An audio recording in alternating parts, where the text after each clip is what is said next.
Alrighty, good evening, everybody. Welcome in. Baseball After Dark tonight, Monday night, snowstorm edition, February 23rd. We had a snow day today, another snow day tomorrow. So kind of trapped in the house with the kids, doing our thing, having a good time. But it should be a fun show today. We have spring games to browse. So we'll go ahead and do right into that, and then we'll talk about, I think we have AL Central on the docket today. Yep, AL Central, so should be good. This should be great. Let's just rock and roll. Hope everybody's doing good. Let's see who's here today real quick before I hop into everything. Good evening, Spectre. Evening here. What's up? Pickle Ambush, hello. I won't be able to make the live, so I'll just drop a like. Thank you. Appreciate the like. We'll see you in the archives. Phil, what's up? Canadian Baseball, how you doing? Carlos, hola, hola.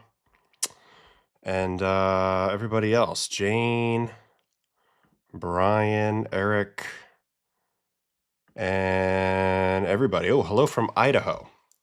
All right, so yeah, let me just go figure out exactly what we want to watch here. This was yesterday. I was messing around looking at games yesterday. So let me go to let's just load up Savant here and see what happened today.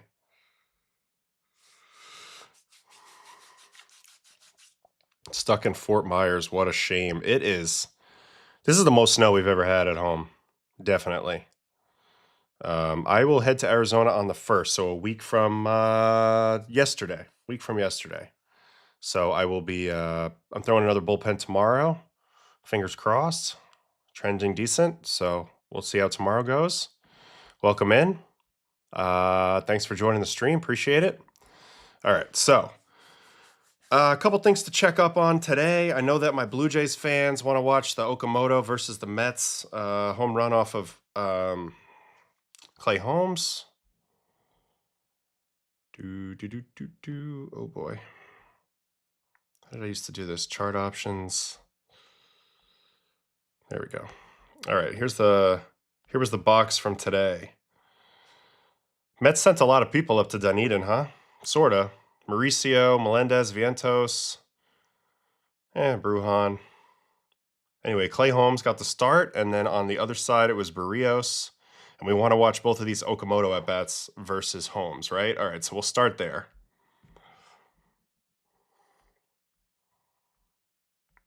Mets and Toronto. So Okamoto's look good, huh? Early?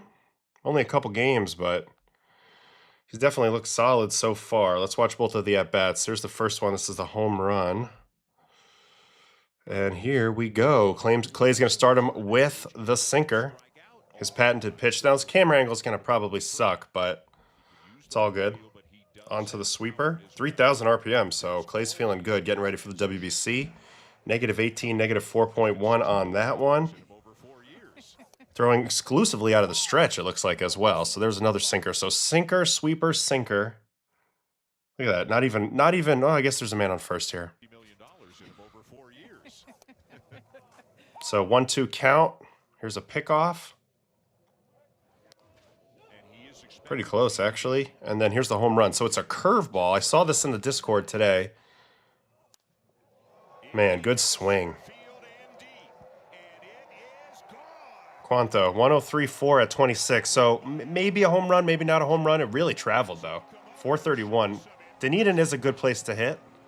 For Florida State League, that was probably the best hitter's park, I would say, there, and maybe the old Jackie Robinson Field in Daytona, which I don't know if they still play there anymore.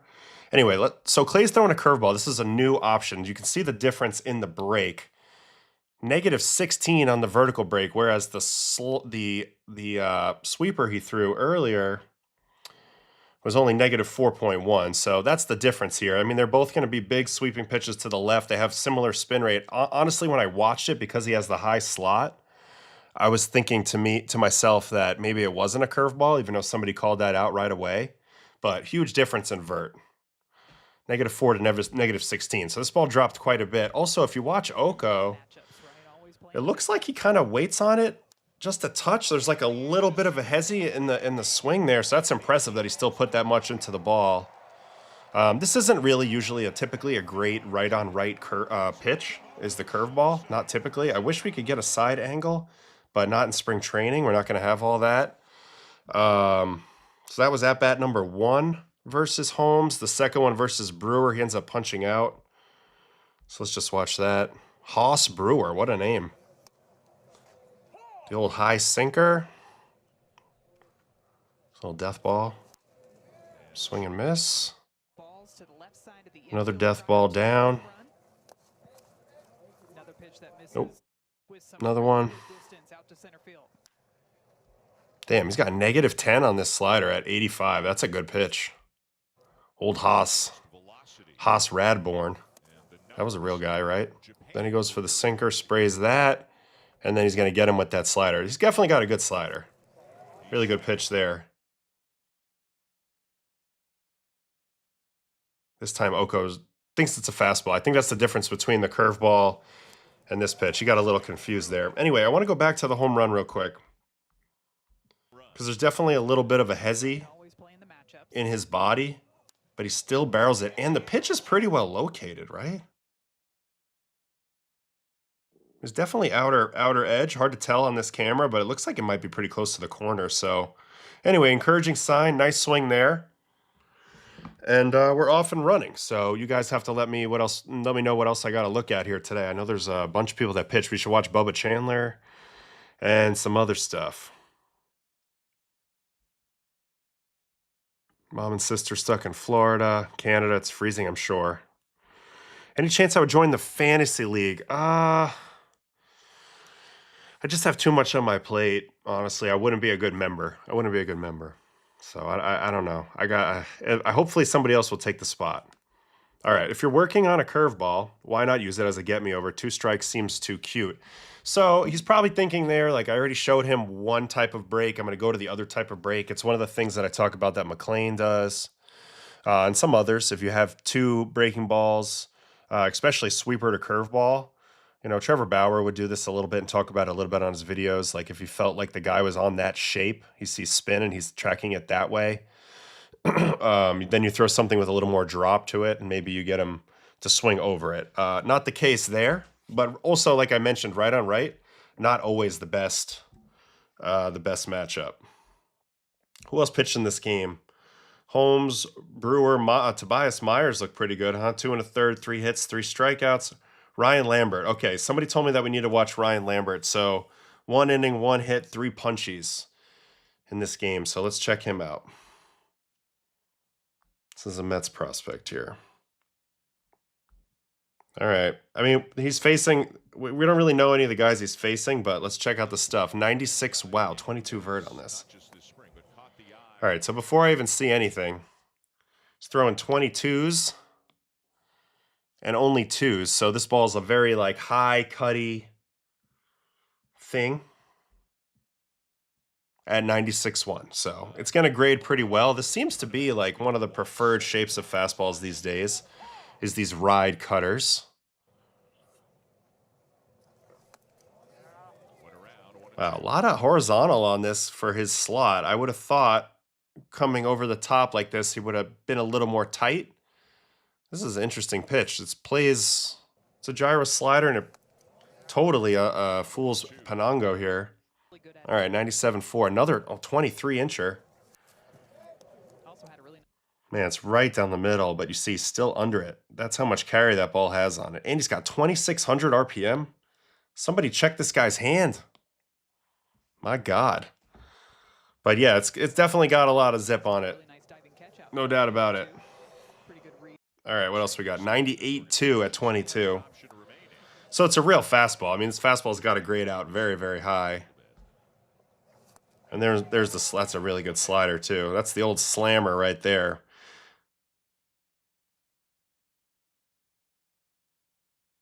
So this guy's going to chew up lefties. I want to see him face righty. But yeah, I mean, you can see the lefty attack is super ride with some cut. And then a pretty hammer time death ball slider thing. with actually a little bit more glove side than most guys. All right, little backup slider there, trying to land it for a strike. Here is the righty I was talking about. Then he doubles it up, so fixes it. One pitch fix. Love that. Yeah, I mean, the fastball's got hair on it for sure.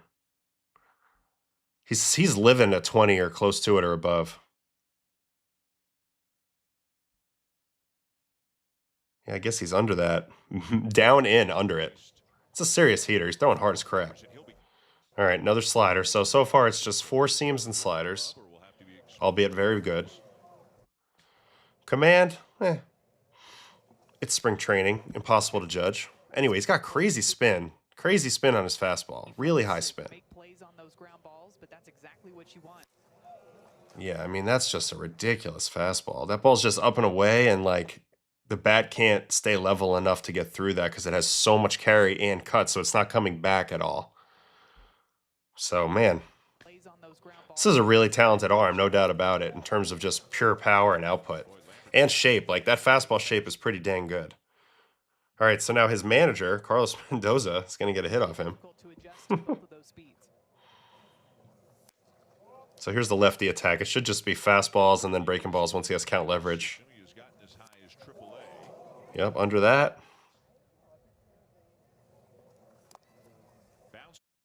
Ooh, curveball. Here's our first non-fastball slider. Ooh, Diablo. So a little bit more depth. A little bit slower. Interesting variation there. 85 and then an 82 mile an hour breaking ball. Kind of back to back, although, I mean, look, he drops it right in there.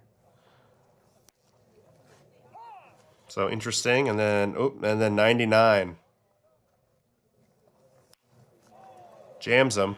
Floats it in the center. What do you hit that? 72? Yeah. So just jams him. It's a really good fastball. Man. And then he's going to punch out this guy, Sean Keys. So just living 96 to 99 with a crazy metric on the fastball. Not a ton of extension, but I don't really care. It's not bad by any means. Really, really good shape. I mean, I don't know. Is this guy a relief prospect? Where's this guy rank? All right, slider. Tipped foul, and then he's going to punch him with another slider. See if he gets it in the dirt. Yep, see you later. Really good pitch, and you can see that's where he's going to get a lot of his punch outs. They're either going to be fastballs at the top or breaking balls in the ground. So it's a fastball slider approach, but honestly, it's pretty nasty. It's pretty potent right there. That was some serious stuff right there. So thanks for having me take a look at that. All right, what else we got here? I don't think there was anything else from this game. Can we look at the Yankees versus Orioles game yesterday? Yeah. Was this the Lagrange game? No. Who specifically do we want to look at? I saw Rock Cholowski hit 6 home runs in his last 7 games, which is pretty amazing. Murakami, did he play today? Let's check out the box score.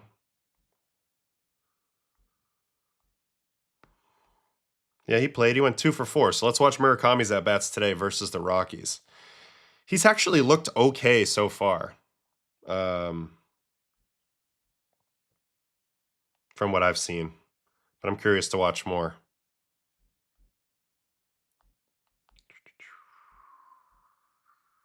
Where you at, bro?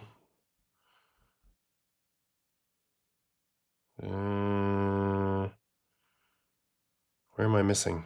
I know he's in here. What the fuck? Oh, there he is. All right, so he strikes out the first 2 at-bats versus Lorenzen. All right, this is good. This is good. A major league pitcher. All right, so he's going to start him soft here with a curveball. Good catch for the take.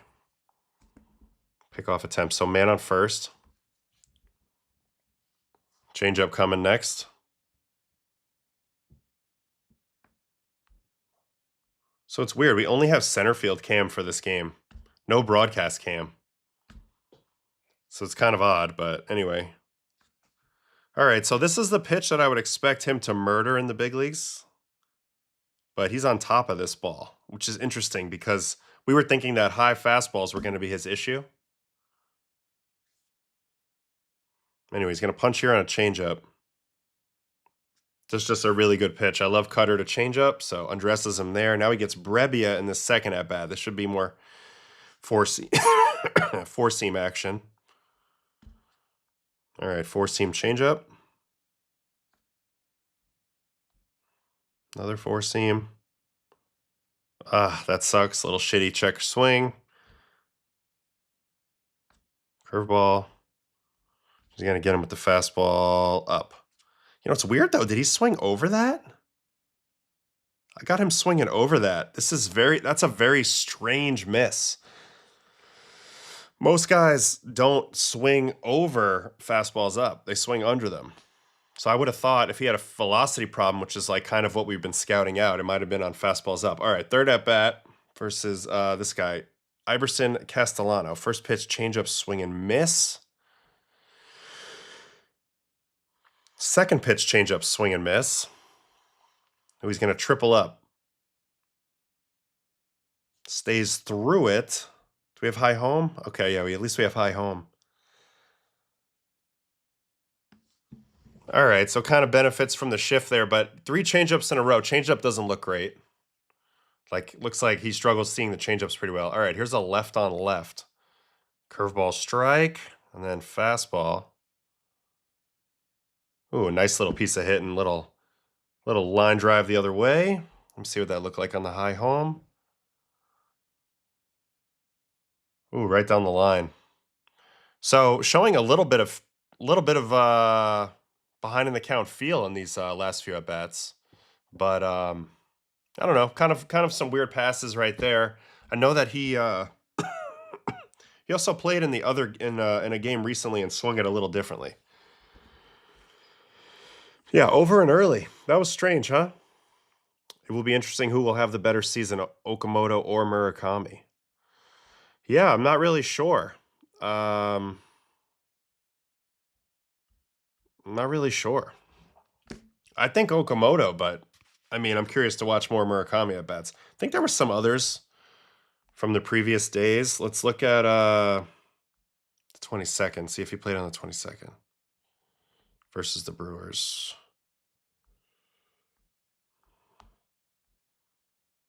Oh for 2 with a strikeout versus the Brewers on the 22nd. So let's check those real quick. White Sox and Milwaukee. Murakami 0 for 2. So he gets Henderson first at bat, Logan Henderson. All right, let's check this. Ooh. So it gets jammed on a first pitch fastball kind of up in. Let's watch that again. Yeah, he just misses that? Is that what happened there? Okay, and then second at bat versus Bowman, Caleb Bowman.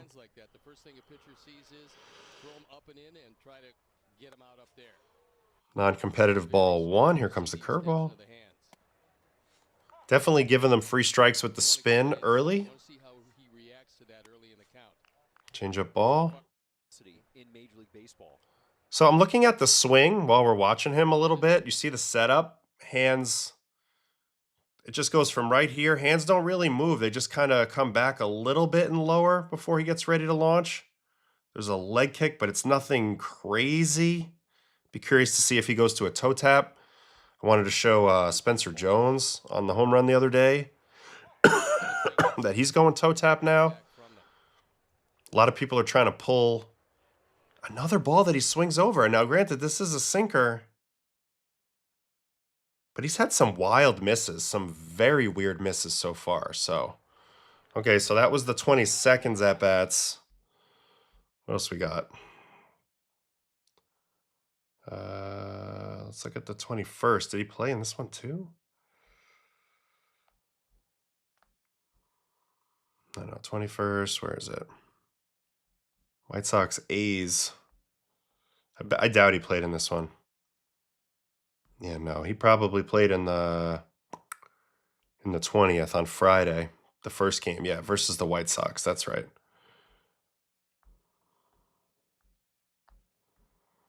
And he went 2 for 4. All right, so let's watch his at-bats versus the Cubbies, and then we'll be done with Murakami for now because that's all he's got.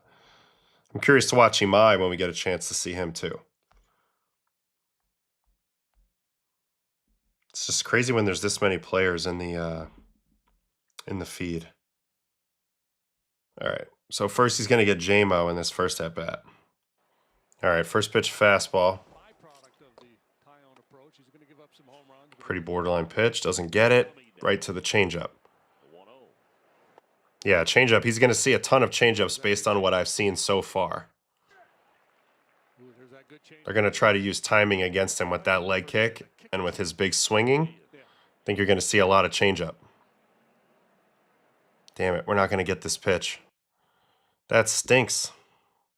All right, so I know he hit it only 76, but he grounded out. All right, now versus Schultz. I mean, it's what people say. It's just he just the love for the game and fastball ball. It's just a little different than you've heard before, and it's really very changeup ball. So gets him into a good count here. Going to make the transition really seamless for him.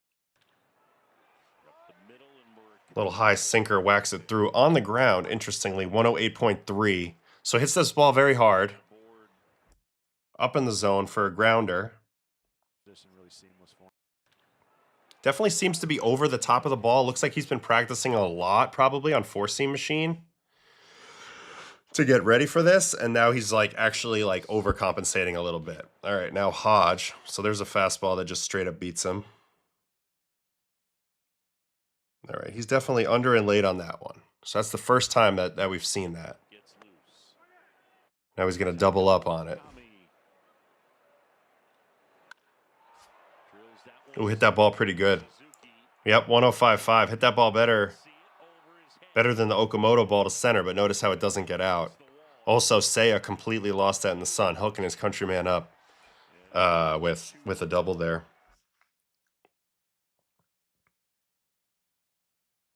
Good swing. I mean, he doubled up on the fastball. This one was a little bit lower, and Munetaka was on time this time, so good swing. Doesn't get it out, but I like that swing. It does look, I'm guessing, based on these first at-bats that we've watched, that he's definitely been practicing already his swing to try to be a little bit more aware of the high heater, but that's leaving him super wide open for things with super drop on it, like changeups.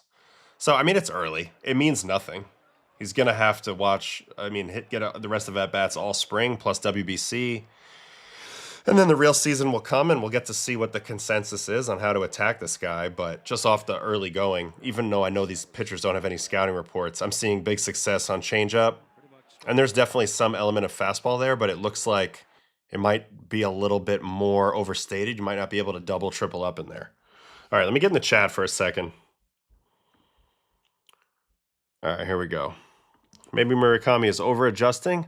See, that's what I think. Thinking about flat bat path because he knows fastball opens his hole and it's not swinging over them. I'm just guessing he probably has hit off of a lot of velocity machine up coming into camp. I mean, if that's all you're hearing and you're trying to get ahead of the adjustment, that's probably what you would do. But, I mean, we have to watch more to find out. Any chance that hand movement he has being so far out and coming back in could cause him to be really late on better fastballs? Yes, Carl. I saw that as well. The way that his initial move, and we'll see it even on a single here. So he's in his setup, but then the hands come in before he launches. Like, if you watch Nick Kurtz, he actually has a similar hands back setup, but then he's able to, like, launch them from that point, or Acuna, too. His hands come kind of far back, and he tries to then kind of get the barrel dumped behind. And it's working for now. Obviously, he's a big, strong guy. But, yeah, Carl, you're on it for sure. You see it. I totally agree with that. All right, what else we got here? Ayo would throw Mooney the sweeper, and that's strike 3. I mean, I think he's going to hit those pitches from right on left. But I don't know. We're just going to have to watch him. He's got such prodigious power, and that's obvious. He swings really hard and all that stuff. But I don't know. Pretty good. All right, so I see there's a lot of clamoring for a little bit of college baseball running into right now. Who is it? DeCaro or Dax Whitney? Right? These are the guys. So first, okay, so DeCaro.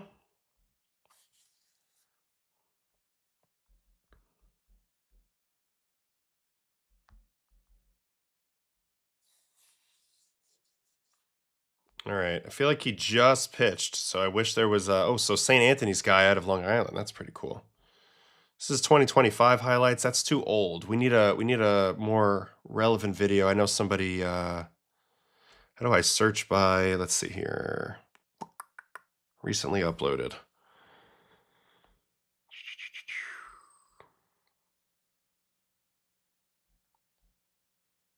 I think he pitches in this one a little bit. So we'll wait for this ad to, my bad. We'll wait for this ad to pop away and then we'll watch this kid.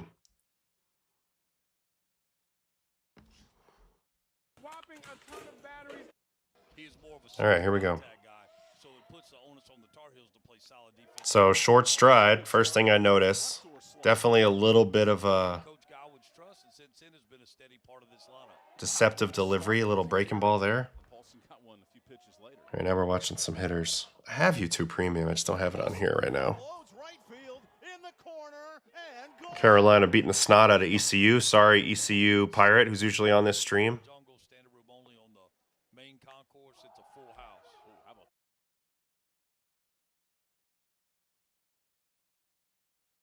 Is there any more of this guy pitching? Here he goes. And not just a hammer. You know, so it's just tough to. So obviously the breaking ball seems to be quite effective early. From what I've seen, 3 breaking balls.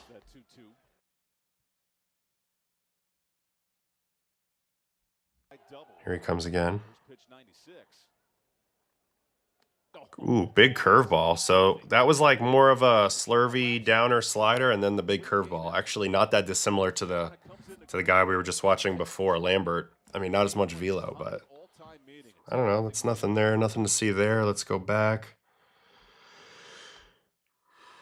I think he just pitched in a game where they'll have more highlights of this guy. Well, here, let's see his pitch grips while we're here. So we have fastball here. Okay, hands together on the 4.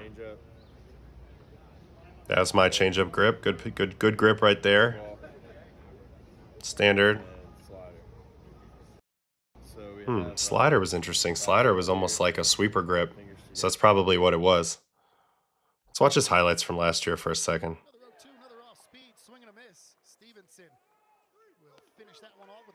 Carolina's jerseys are just so nice.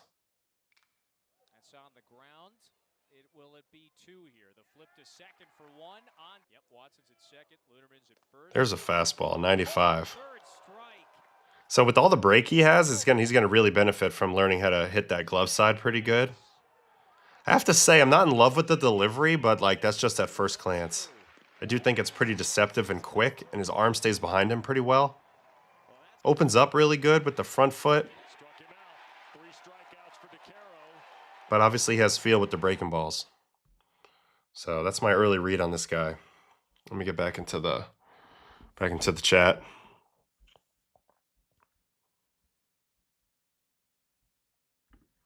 Not all, Enzo. All right, what else we got here? Why do Japanese hitters so often keep their hands away from the body? I mean, it's probably a common thread of, you know, what they've maybe been taught or watched some of the better players do, and then just trying to emulate that. And I think it's a good feel too. Like you want to have your hands back. So like there's something to be said for like starting them there rather than having to like start here and then creep them back. Like everybody kind of creeps them back.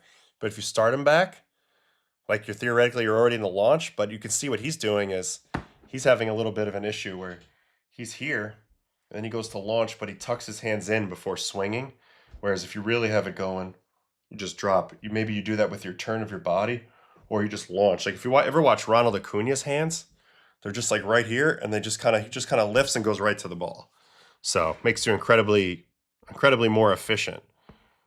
than some of the others. All right, so today we had Yankees Pirates. I was curious to watch Bubba Chandler, a guy who, if you've been watching the stream, I've been a little down on. I know he had a tough game today with 4 walks, so I'm just curious to watch it. I know he's throwing absolute flames as well, but just curious to see what kind of went wrong here today, and just our takeaway from the very first game of spring, which honestly this means nothing, and you're actually almost better off having a good dose of failure pretty early in spring. I've always said that because to me, you need to feel it. You need to feel what that feels like. So the first time it doesn't punch you in the gut too hard, when the season starts, because you're going to fail at some point, unless you're Paul Skeens or whatever. All right, so first pitch of the game, we don't get any reading on it, and he gets an out on it. Damn, are we not going to have any readings on this? This stinks. Damn, we have no readings on it. I know he was throwing hard, though. We'll probably have so that was 97. Looks like it has a little cut to it. See right there, 7 games, 4 starts. Looked really good in September, as you mentioned. Had maybe 1 or 2 starts. All right, another. Oh, here we go. 98.6. Now we can see what the movement was. Wow. 12 vert, 2.8 break. That's not his typical shape at all, so that's a little weird. Here we go. 15.2 and 1. So adding a little cut shape to his heater? I don't think it was there last year. All right, that says that's a slider. I don't know. That was a changeup. That's a very bad reading by the Hawkeye here. This is a changeup, and a very nice one. I've said that the pitch I like the most from him is the changeup. Interesting. It doesn't have hardly any movement to it, but definitely pulled the strings. All right, McMahon. Here's a slider. A little gyro backdoor. That's nice. And then this one has actual cut on it, which is going to work great versus lefties like McMahon. I mean, he's got 2 pop-ups on a similar pitch in that first inning. So first inning, great. Now here comes all the walks. That ball up and in to hitters that usually does not get called, that work the count leverage situation. I don't think the readings are off for this game, Dan, because from this camera angle, which is really tremendous, you can see that those fastballs have a little cut to them. And I'm going to check his shape from last year in a minute, but it was not this. Something's off. And who knows if it's intentional or not, but not a great sign when I think he was averaging like 7 or 8 horizontal on his fastball last year, and now it's clearly into the perceived cut territory. I mean, that one's forced. That wasn't as bad, but clearly. All right, here's Spencer Jones. So I wanted to make the point with Jones before because I watched him live nuke a home run in that first game at Steinbrenner Field, and it was on a high heater. And I noticed right away, and you can see it here, his setup is kind of interesting. He starts open, and then he just digs his front toe in the ground as he closes up. And so the leg kick's kind of gone. He's got this hunch going on. Wow, so a 4-pitch walk there. So back-to-back walks to start the second. And then this is going to be a fly out.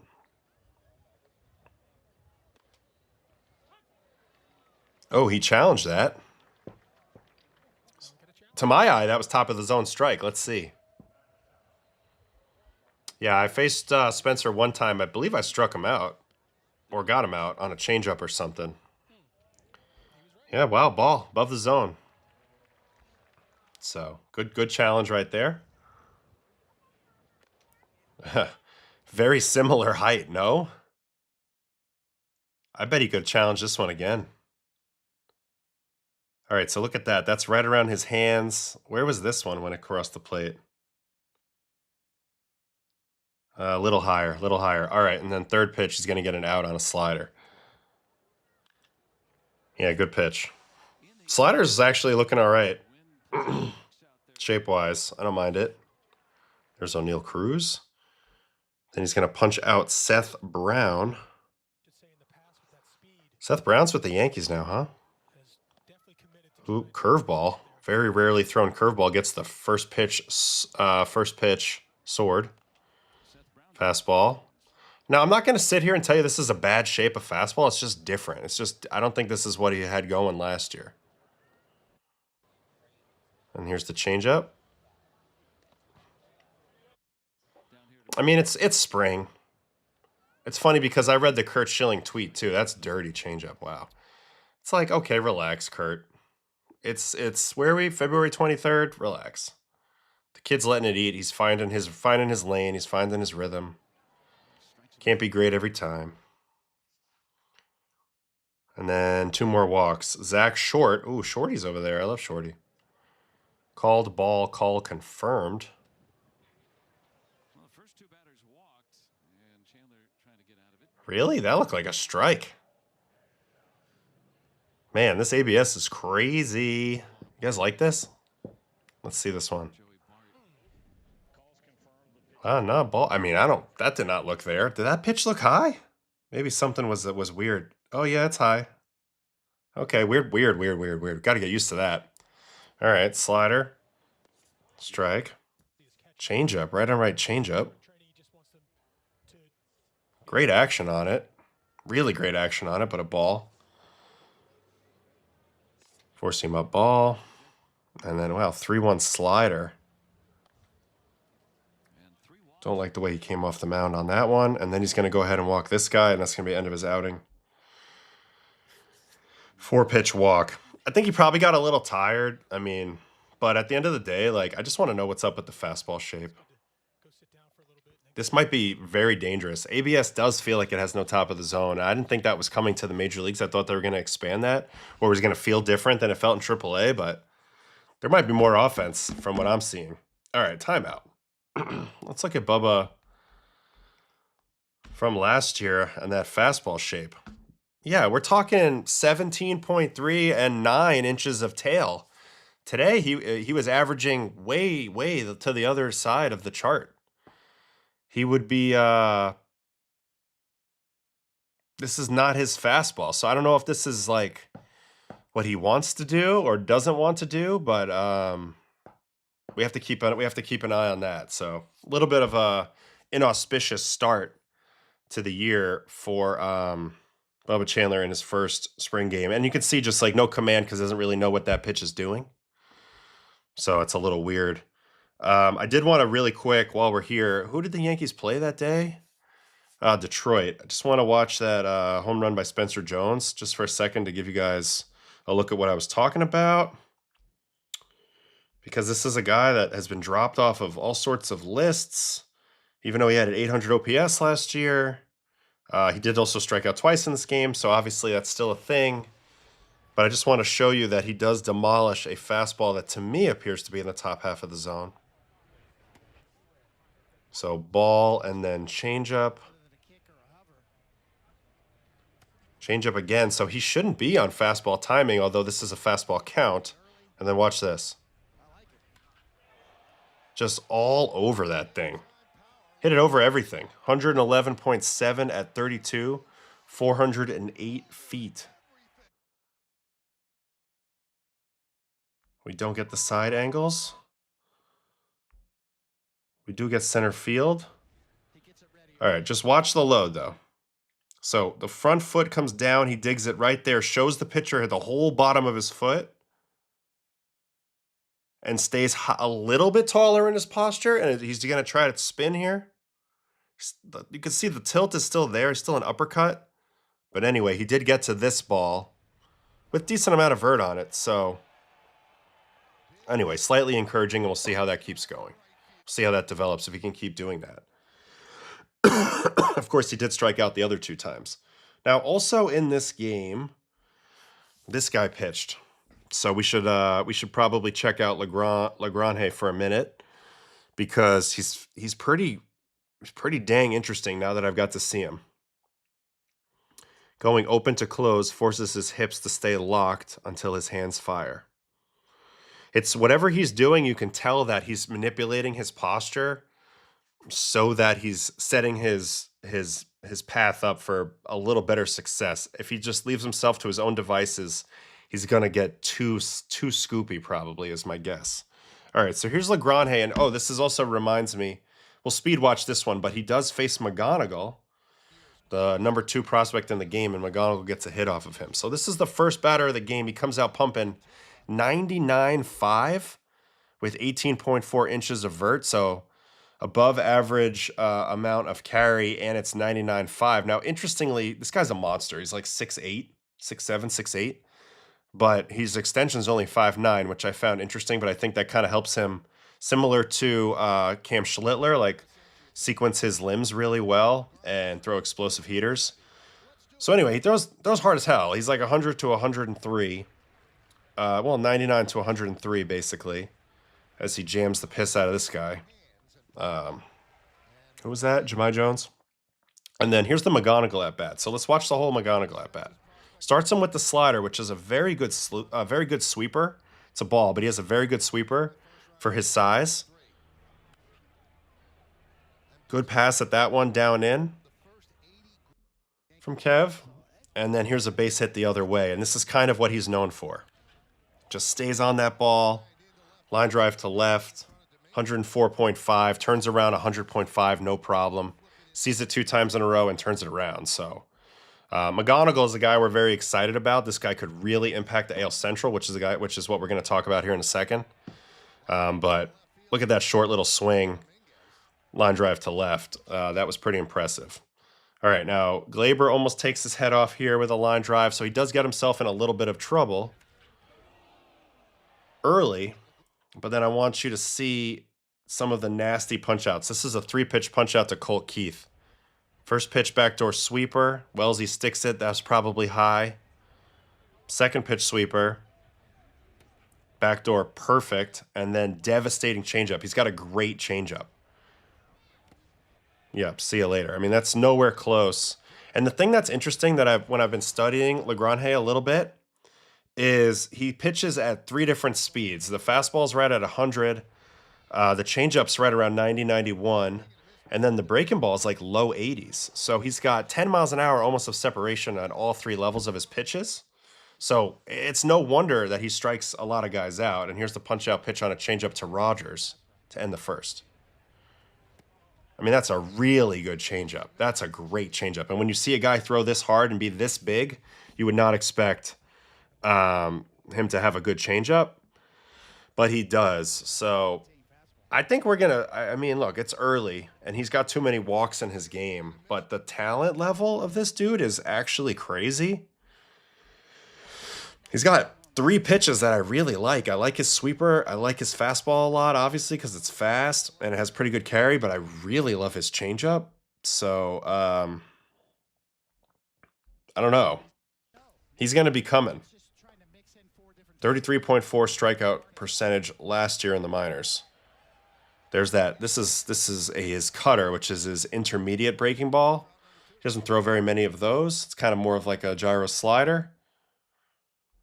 And between this guy and Elmer Rodriguez, the Yankees have 2 pretty good high-level pitching prospects that are 22 years old, and definitely have a chance to do big things. Now, he does get clipped on a home run on that changeup that I like by Corey Julks here. Just hangs it. Yeah, good swing right there. 103.4 down the line.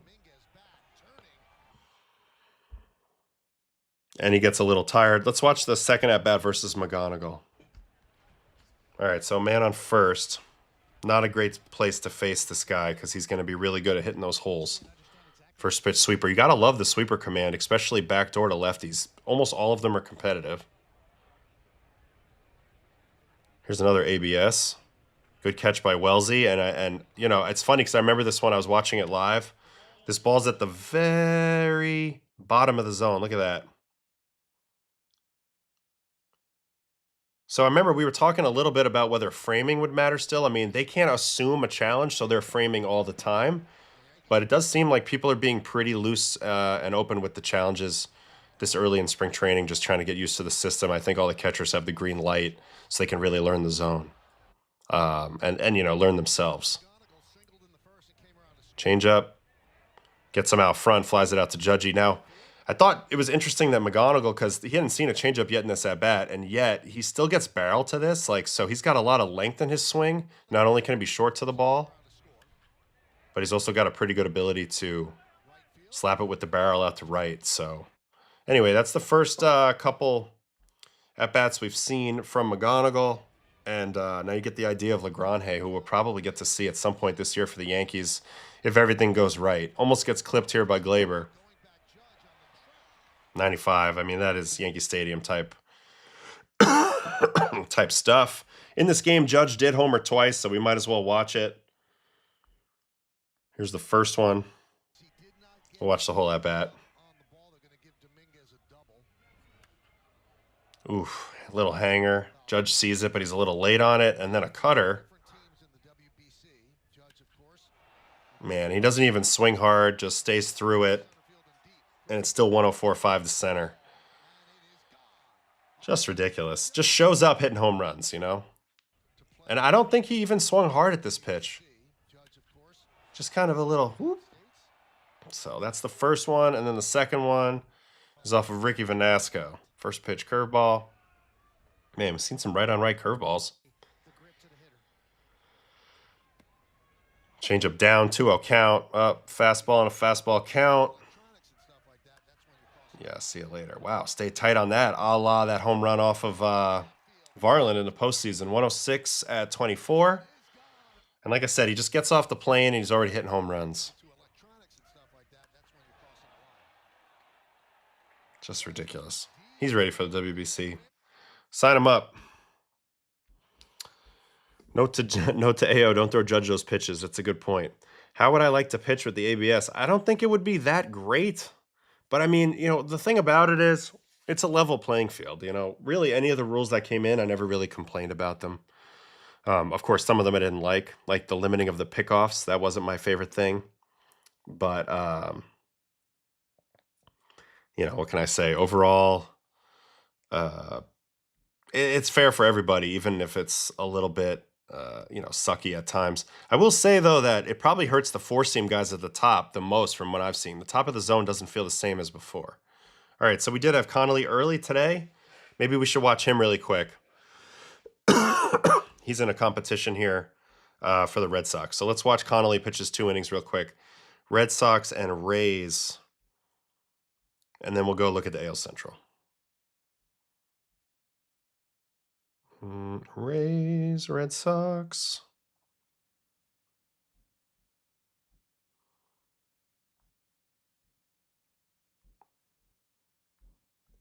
All right, first batter was Yandy. Wow, do we have any angle? Broadcast, center field, first base. No, we don't have anything. Do we have high home? Do we have ABS? All right, so we can't watch it. That game was not broadcast. What a joke. All right, it's fine anyway. All right, let me go to the chat here for a second, then we'll figure it out. Why don't all pitchers incorporate timing disruption? Seems like an easy wrinkle in ABS and protection for pitches. So I think 100% yes, they should. But not everybody can. A lot of people are just trying their best to do the one delivery and stay consistent with that. So that's part of it when you look at it. It's not the most straightforward thing in the world.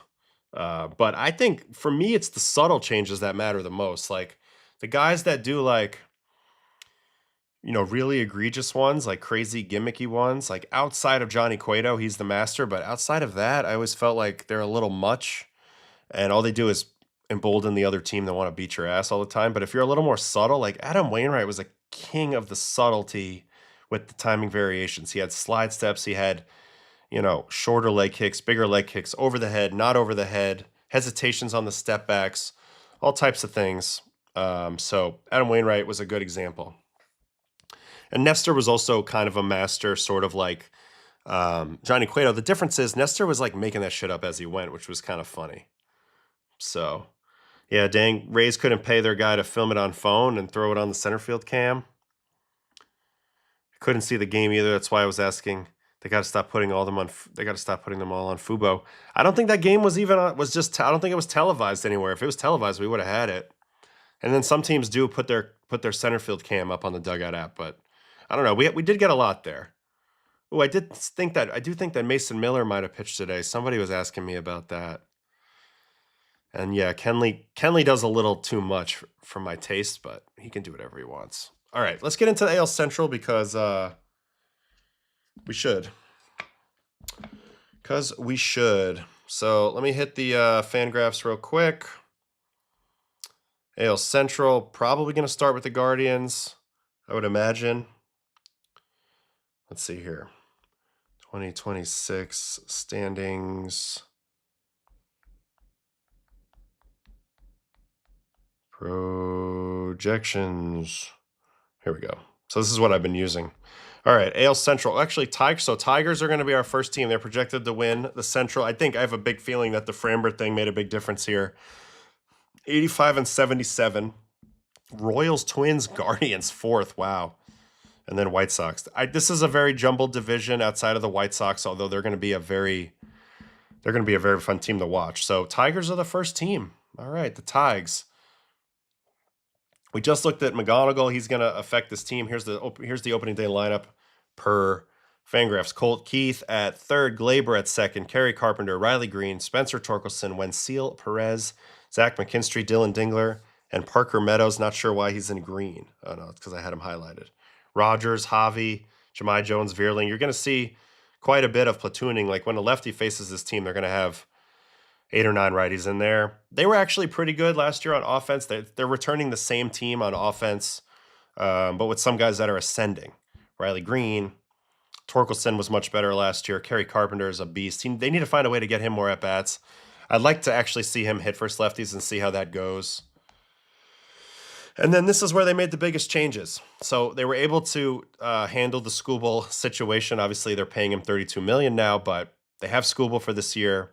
So you got to go all in with that. He's the best pitcher in the sport, in my opinion. Framber, I love that they were opportunistic with him. They are paying him a crap load of money, but he's really good. I've talked about him a lot. Now they have 2 lefties with 2 different styles. Flaherty came back off of the player option, and, he's a solid guy. And that's kind of what the last 3 are. They're 3 potentially solid guys to eat a lot of innings. Verlander, very cool story that he's back with them. We went over that on a stream recently. But at least you got to like this rotation on paper.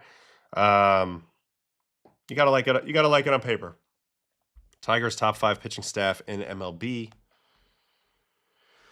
Jansen, Vest, Finnegan, Holton, Hannafy, Herder, Bresky, Anderson. And they're going to do a great job mixing and matching that bullpen. A.J. Hinch is an outstanding tactical manager with the pitching.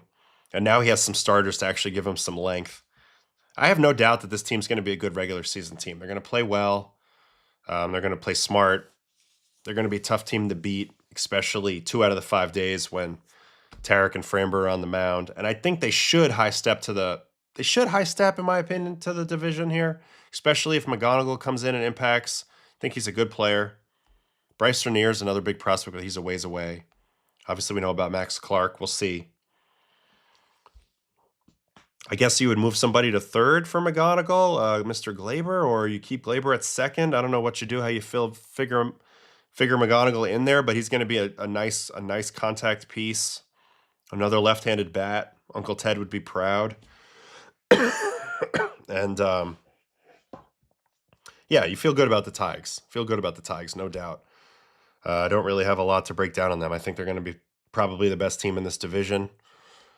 And that's what Fangraphs thinks. So what does Fangraphs have as the second best team? They have the Royals at 81 and 81.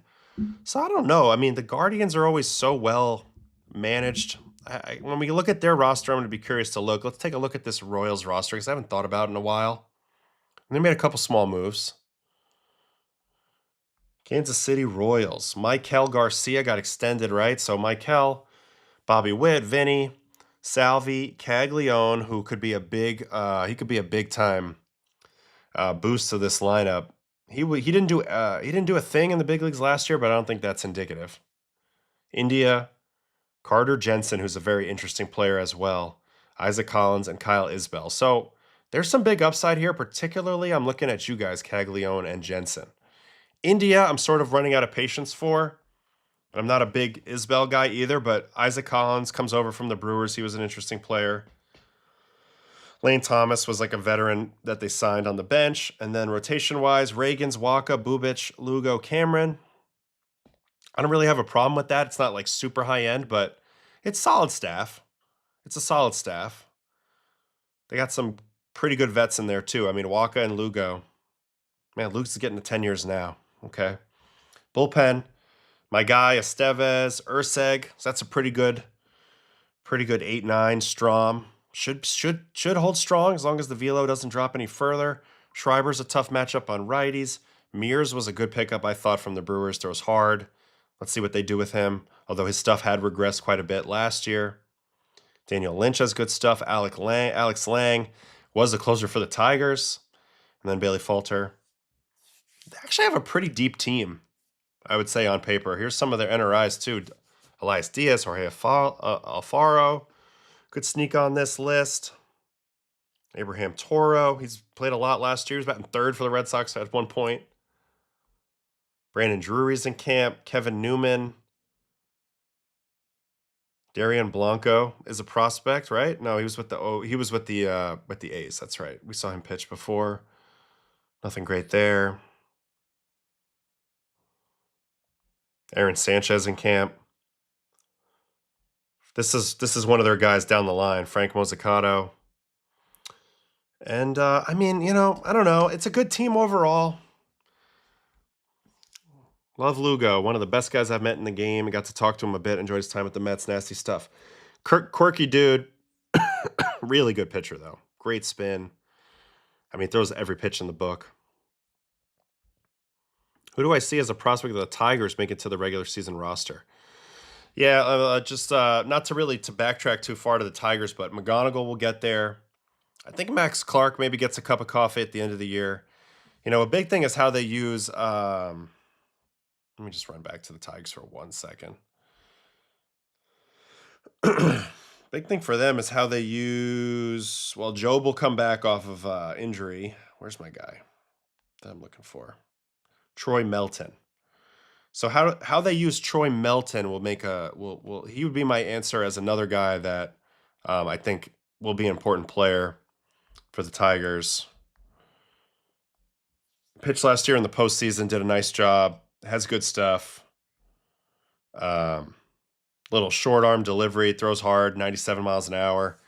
Nothing special to the shape, but good extension. Could be a reliever, could be a starter. That Hinge is going to use this guy as a weapon as well. So I just wanted to touch on him really quick. All right, back to the Royals. In terms of like the guys that I'm most intrigued about, it's Caglione and it's Jensen. So they were up a little bit last year.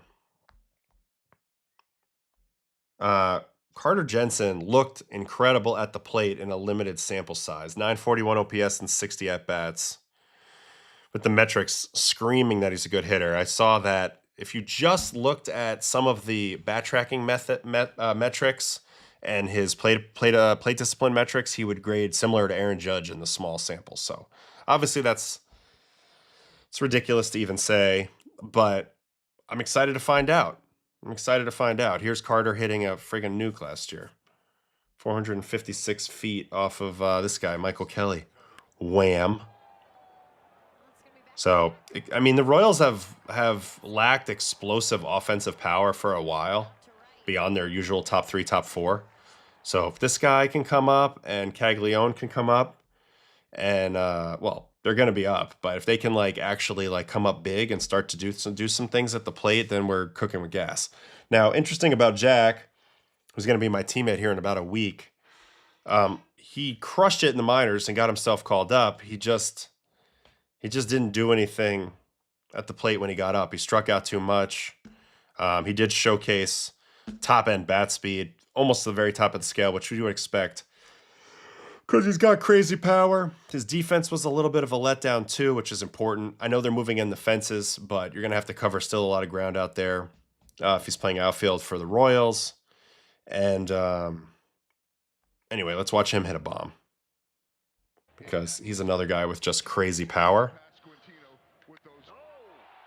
And they have very, very high hopes for both of these guys. Damn, that's a stupid bomb. I mean, that's over everything in Kansas City. You don't see a lot of guys go there. So Again, the upside's there, but we're going to have to see how these guys develop, and that will probably set the ceiling for the Royals.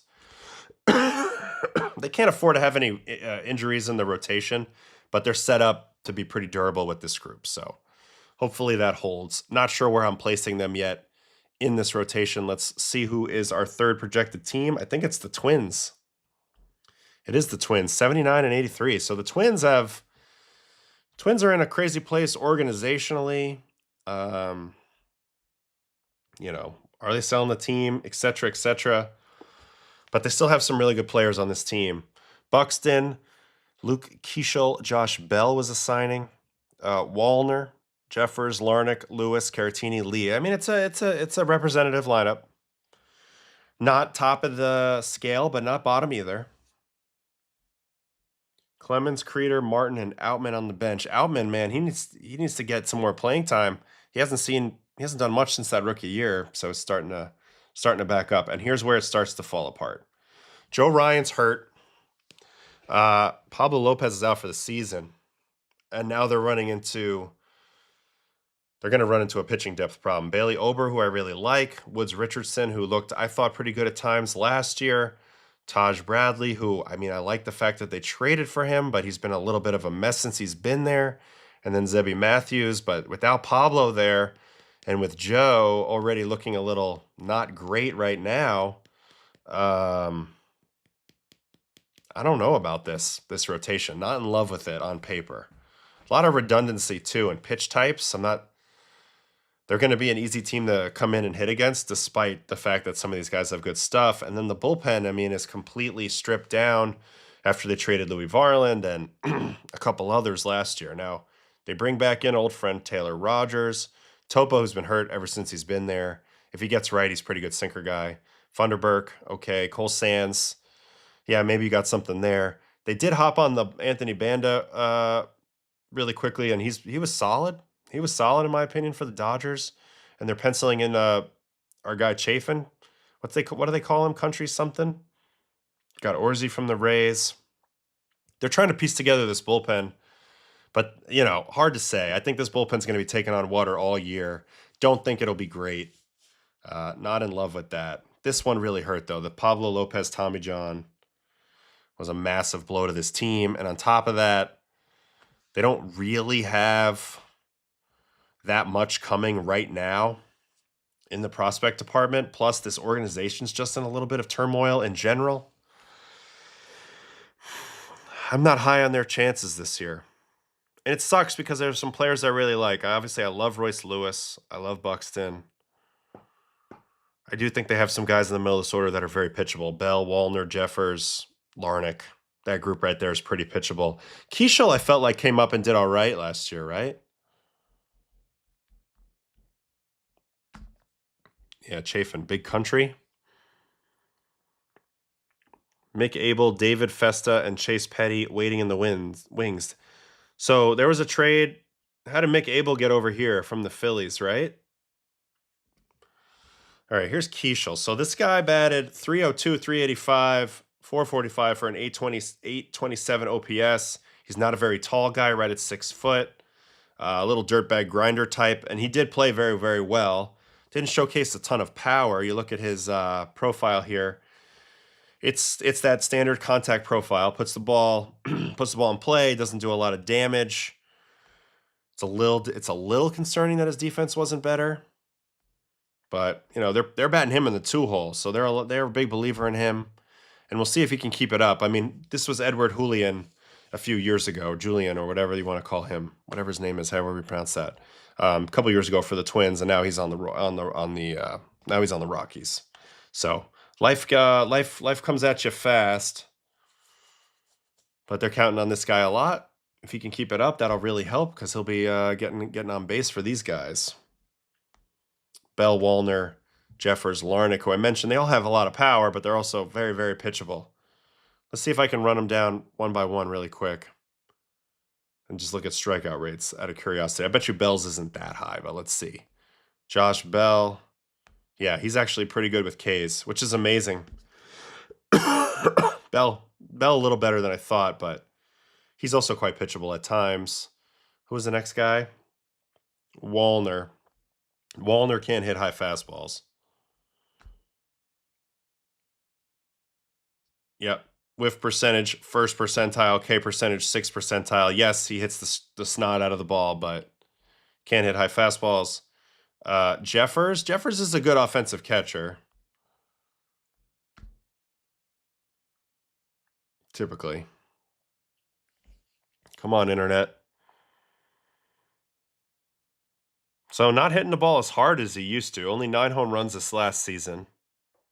But he's a good hitter, though. He's a solid offensive catcher.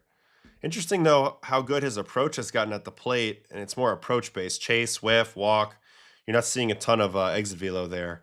Also, the catching has fallen apart. This is a sneaky weakness of the team. If you don't have a good catcher, the guy that's playing every day, if he's going to be a negative back there, that's going to chip away at your ability to win as well. And then the last guy was Larnick. This was a first-round pick out of Oregon State years ago. Been trying to turn the corner. 16th percentile whiff. Kind of mid. And that's how I feel about this team. Like, if everything went right, they could probably do it. But, I don't know, kind of mid. Kind of pitchable. I mean, he can't. I punched out Wallner with a 90-mile-an-hour high fastball. I mean, it's all over the scouting report. And he had you just saw it, first percentile whiff. So I'm not very high on this team. I definitely put them below the first two. Where would you guys put these guys? Yeah. There's no Mick Abel here from the thing.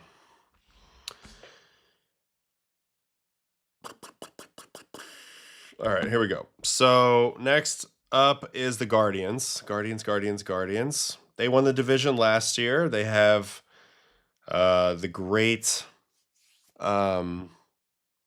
Stephen Vogt at the helm and the great Jose Ramirez at third. So as long as you have those two things, you're going to be in good shape. They also have my favorite player, Stephen Kwan, George Valera, Jose Ramirez, Kyle Manzardo, Reese Hoskins, penciled in at first base as an NRI, Chase DeLauder, who debuted in the postseason, Gabriel Arias, Bo Naylor, Brian Rocchio. Like, on paper, this isn't going to produce very much. This offense was actually kind of crappy last year. They do have, of course, the great Jose Ramirez, and we love Stephen Kwan, but I'm going to be honest, other than that, it's pretty bad. And usually the way this team overcomes it is by winning close games and having a dominant bullpen and just being Cleveland. Hedges, Fry, Martinez, Jonathan Rodriguez. All right, here's the rotation. Gavin Williams, who I do think is a really, really, really, really, really good pitcher. A lot of people probably don't realize he's a number one, but I think he's touching number one status. Bybee, who we thought was up and down last year, he showed actually a little bit better in that second postseason start in that series, but I'm curious what he's looking like. And then, I mean, the bottom three here, it's like, it's okay. It's just okay. Abel and AAA and depth chart. So, but you didn't explain to me how he got there yet. I don't know how he got there. Yeah, Gavin Williams did one hit the Mets. He's nasty in that game. So he's really good. Yeah, Rocco's long gone on the Twins. He's it's now Chris Shelton, former Pirates manager. So anyway, here's the bullpen. This should be once again the unit that kind of, this is kind of how they've done it. Cade Smith, one of the best relievers in the game. Hunter Gaddis, another one of the better relievers in the game. Armstrong was a sneaky little pickup. Sobrowski, Festa, Heron, Brogdon, Peyton Payette, who's the Rule 5 pick from the White Sox. They're gonna piece it together, but I have to be honest, this is not that strong on paper. It really hurts. This really hurts. These two gentlemen that ruin their lives with codename Rooster and stuff like that. So those two guys being out, that's two more pitchers they could have had. Kafis, man, Carter Keyboom, he's fallen off a lot. Schneeman, they got from the A's. He'll be on the team at some point. I'm curious when Bazana makes his way up there. Nolan Jones.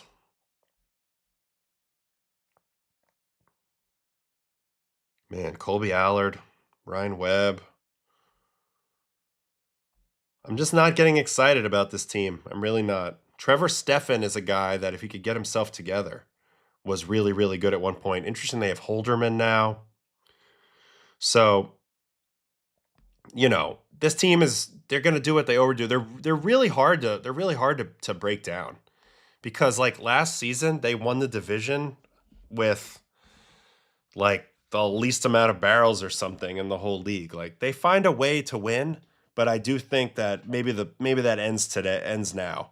Do I have them ahead of the Twins? I feel like they'll find a way to be just as good as the Twins.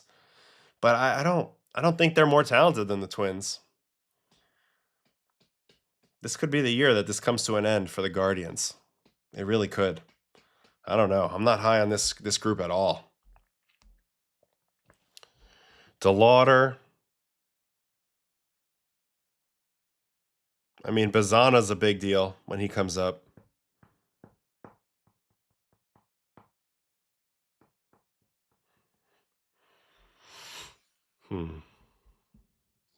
Never liked that Holderman for Vogelback deal. That was a losing deal right there. Just like the what was it, JD Davis for Darren Ruff? That didn't go well. In the Duran trade, aha. Abel and Tate for Duran. Okay, so Mick Abel is going to give them.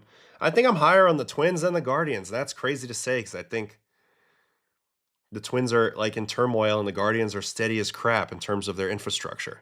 But I think I'm higher on the Twins. I'm not in love with the Guardians right now. It's going to be close. But I'm not in love with their roster. I'll say that. And then pulling up the rear is the White Sox. White Sox are a team that I'm just excited to watch play baseball this year. Do I think they're going to be good? I really have no idea. They don't really have enough pitching, more than likely. But they have a little bit of a core developing on the offensive side. Teal, Montgomery, Murakami, Vargas, Cuero. I would say those five are definitely firmly in there. The other people could join in there if they play well. But that's a decent building block. They are a little left-handed through the middle. Don't love that. But obviously we just watched Murakami spring training at bat, so we know we're excited about that. They also have Luis Angel Acuna in that Mets trade for Luis Robert. And then here's the rotation. Shane Smith, Davis Martin, Sean Burke, Anthony Kay, Eric Fetty. Probably one of the worst rotations in the league. There's no real way around it. Not that there's not some decent arms in this group.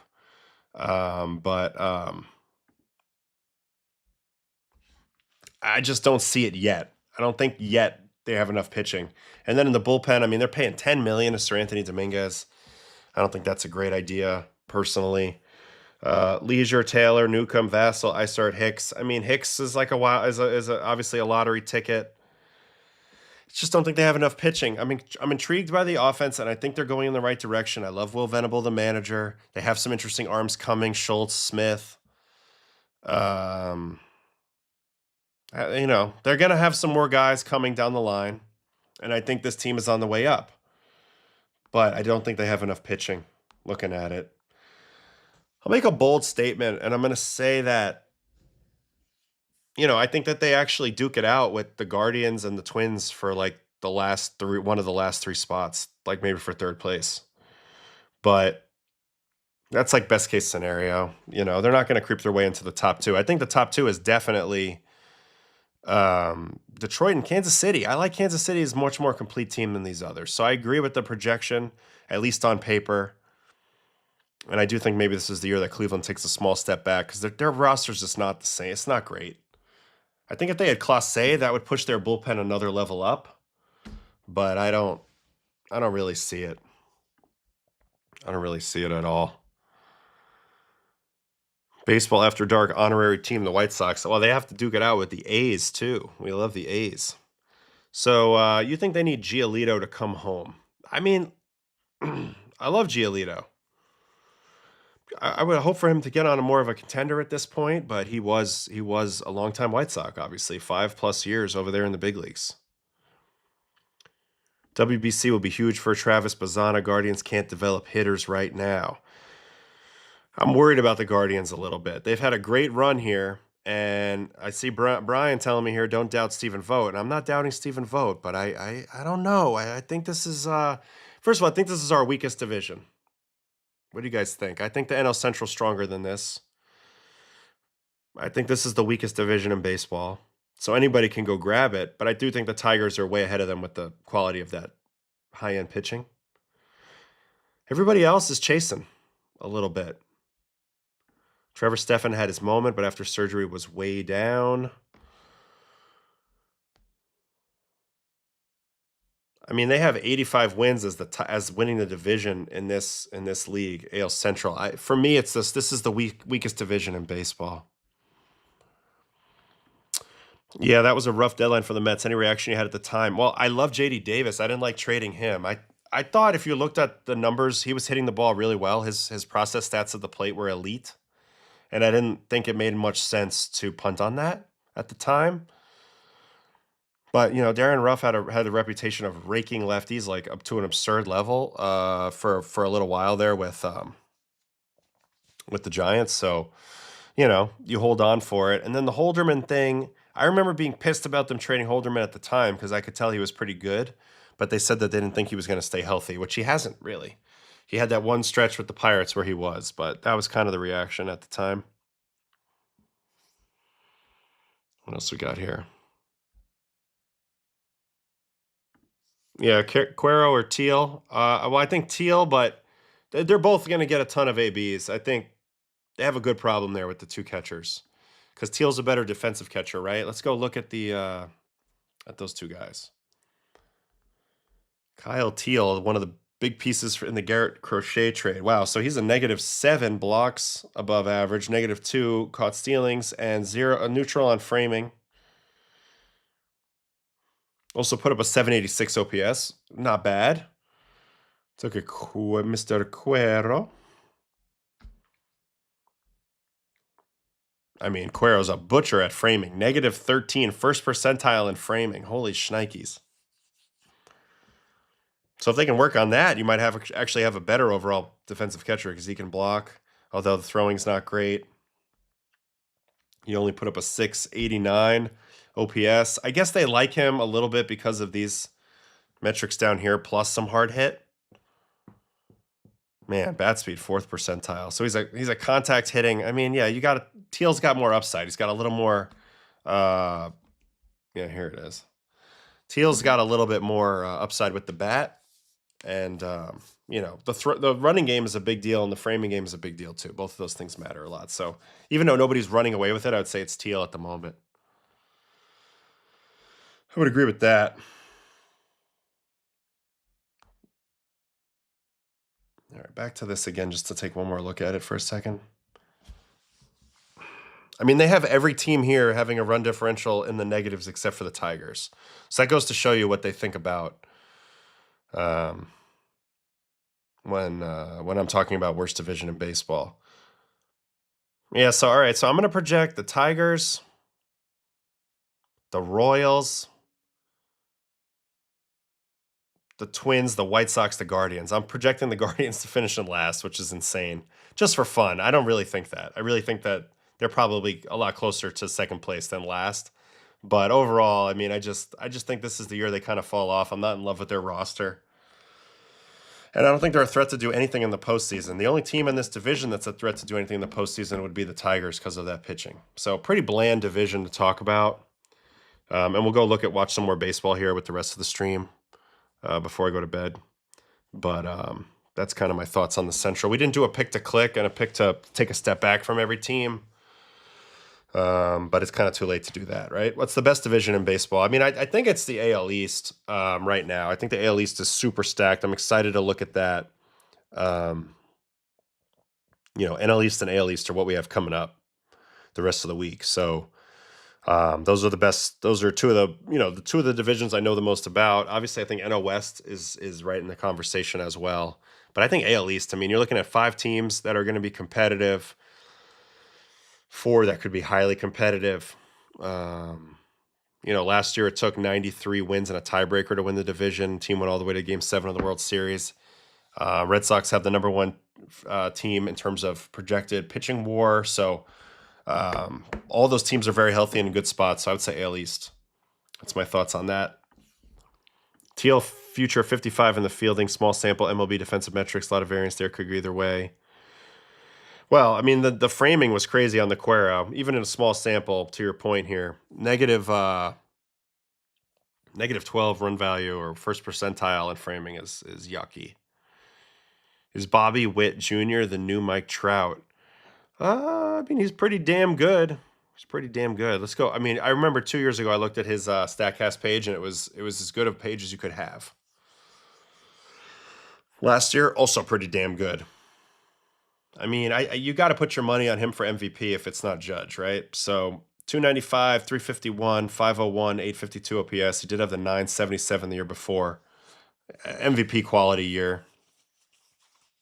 Just a ridiculous player. 100th percentile range, 100th percentile sprint speed. It's just a joke. And watch the 2024 was even better. You look at that. 2024, I mean, in terms of batting run value, 99th percentile, base running 96th, fielding 95th. Hard to be a better baseball player than that all around, and that's what his last 2 years look like. So, yeah, huge, massive fan of Bobby Witt Jr. And, I mean, he's just getting he's just getting going now. The next 5 years might be astonishing.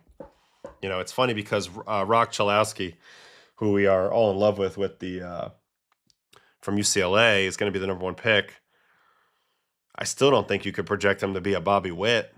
You know what I mean? This guy's unbelievable. So he's ridiculous. I think he is the third best player in baseball. I agree. Yeah, we did. We watched it earlier on the stream quite a bit. If you back it up, it's in there at the front. Home run on a curveball off Clay Holmes. Through age 25 season, here comes the stat. Wow, this is going to blow your guys' mind. Trout, 53.9 FWAR. Witt, 26.7 FWAR. Wow. What about B-WAR? Are they closer at B-WAR? But that's ridiculous. People throw around 5-tool player, but Bobby is a legit 5-tool. He is. Ridiculously 5-tool. Padres are looking at Littell allegedly. I can't believe he's not signed yet. Well, we kind of stopped talking about that now, but there are free agents still out here. It's really it just sucks for these guys. They're just waiting and not knowing what's going on. Giolito, Corbin, Littell, Justin Wilson, Marte, Coulomb, Kepler, who's not coming. Scherzer, we saw some chatter that he could be a Blue Jay, but that didn't happen yet. I don't know about Morton, Kranick. Man, Kranick needs to get signed. He's a good pitcher. Jorge Lopez, Christian Vasquez. You know, so also another thing, like Tommy Kahnle's not signed, right? And it occurred to me, because actually I saw a video. Erasmo Ramirez's wife does a lot of social media talking on Instagram or TikTok. She's very good. She knows Rhea, I think her name is. She knows exactly what she's talking about. And she's been chronicling, you know, their journey to try to get to 10-year service. He's right there. He's at like 9 years and change, I believe. Let me go look up my guy Erasmo.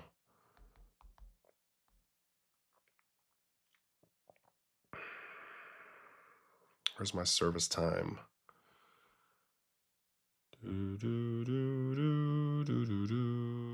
I don't see it here, but that's stupid. But he's been around a long time. I mean, you can see he debuted in 2012.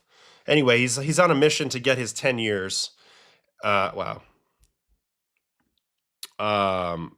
And she's been talking about it and how, you know, he threw for scouts recently the other day.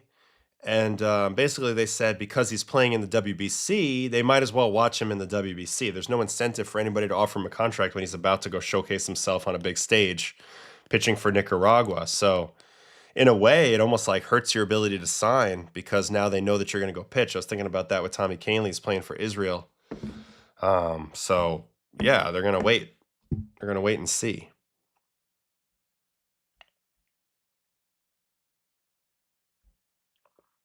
All right, what else we got here?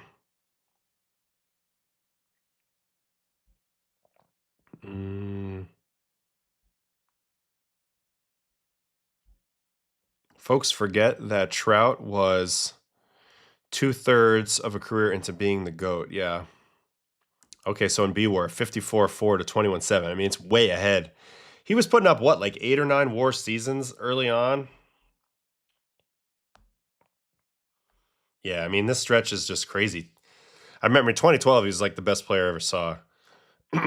He's up there. 10.5 WAR, 8.9, 7.7, 9.5, 10.4. Then another 9.9 in 2018 in his age 26 year.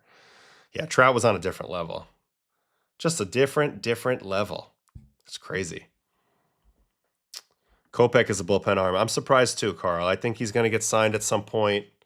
But I'm surprised. I'm definitely surprised. I thought he has real value out there. He's got big upside. Yeah, of course. This is fun for me. I love looking at baseball stuff. Our Mets only MLB team with no experience at first base. Yeah, it seems that way. And then like they're also moving Bo to third. Obviously, we saw the first play he made. He threw the ball away. Whatever. I mean, I could have been caught, I guess, but it's all going to be interesting to watch. We'll see.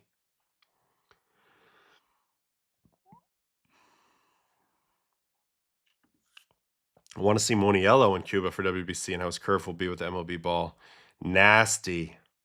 Livan Moniello. I've been very excited to watch him pitch as well. I know he transitioned to a starting role in Japan. He's a guy that MLB teams have had their eye on. He'll be in this WBC. I don't think he's going to necessarily come over, but he'll be interesting to watch for Cuba. Did I ever pitch against Trout? Yeah, I think it's like a couple walks. I did strike him out one time in Boston.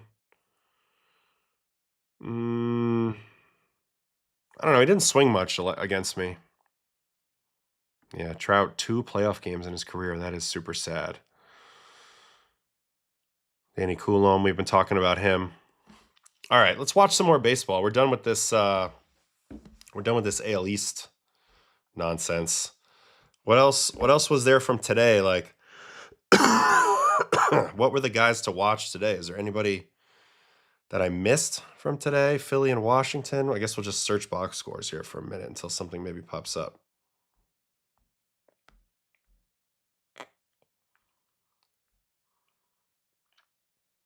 Nobody really on the mound here I'm that excited about, I guess. I mean, there's some guys that are prospects or whatever. Nothing crazy.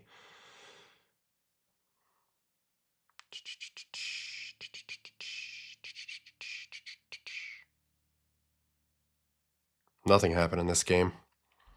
All right. San Diego and Milwaukee.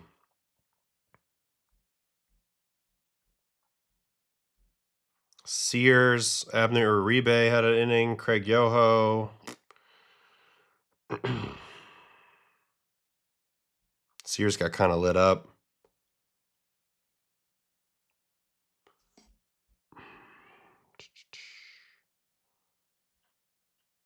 Ottavino versus Trout, 1 for 2, 1K, 2 walks. Yeah, he didn't swing a lot. I feel like I got squeezed bad. I needed the ABS against Trout. He did. The one hit was like a blooper in the center.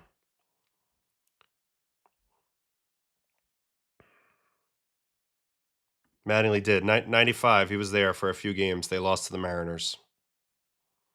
Jet Williams tripled. We could watch that. Bet in this game, Brewers Pods.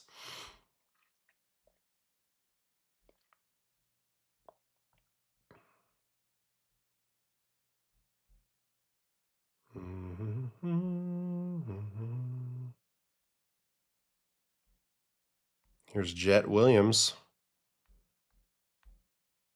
versus JP Sears. Certainly see him in Milwaukee sooner rather than later. Wow. No challenge either. I'm telling you, this top of the zone, I mean, it looks high now that you slow it down. But I'm telling you, for us in MLB, this has been a strike for a while. Intriguing to watch. Oh, yeah, Dax Whitney's 17K game. We could watch that. We could watch a little college. Change up. Change up again. And four seam. Ooh, good swing.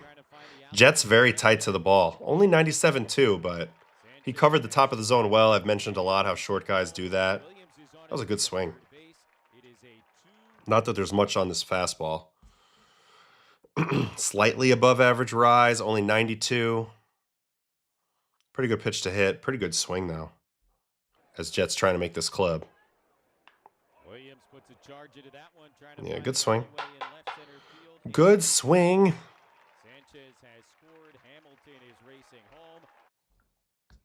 Well, I mean, Mike Trout, I will say this. Mike Trout, he earned it, of course, but he had the small strike zone for a while.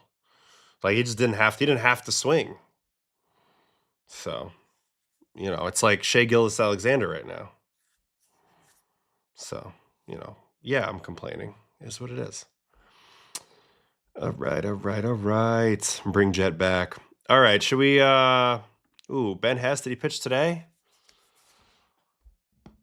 Who'd they play? I think they played the Pirates, right?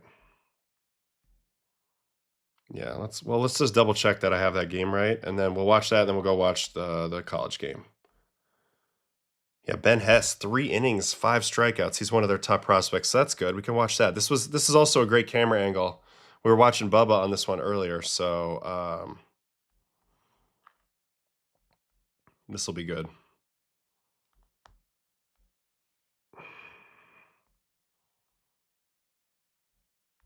All right, first guy, he's going to punch out with a fastball, 4-seamer. Damn. Did Connor Griffin play in this game? So 18 vert, 11 horizontal, 94.6. Here's punch out number 2 on a curveball. Wow, very good curveball. So not huge spin, but a huge shape. My goodness. Negative 17.6, negative 17.9. Look at this thing. All right, so we've seen a little bit of giddy up on the 4-seam. We've seen a very nice curveball. This was going to be a 1-pitch out on a 4-seam. Yeah, just beats him. 74.6. Can of corn. Second inning, there's a walk, and then this is going to be a strikeout. Curveball again. No, that's a sweeper and a dirty one. So, okay, first of all, it got real windy because the camera's shaking like crazy here. That's a sweeper, though. That's a nasty sweeper. So he's got a really good curveball and sweeper. It's amazing the pitches that these guys have these days. I mean, that's gross. Obviously, you see the wind. You see the camera shake there? That's terrible.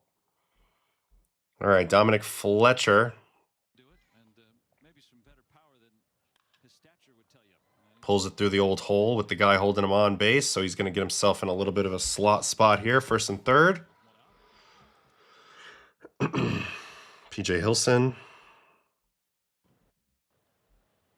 Curveball. So totally different metric than that curveball he threw to that lefty, but nevertheless, really good pitch. Kind of an in-betweener from the sweeper and his curveball before, but I really like his breaking balls.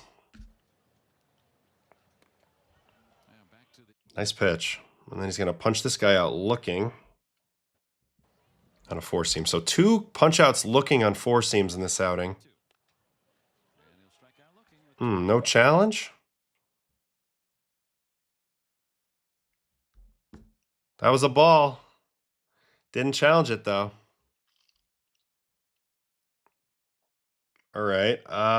Then he hits a guy. It's amazing how these guys come in their first spring outing and they're throwing 2 or 3 innings. You know? Right in the back.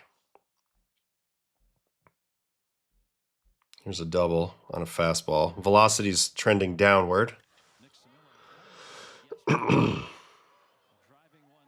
Burns the center fielder.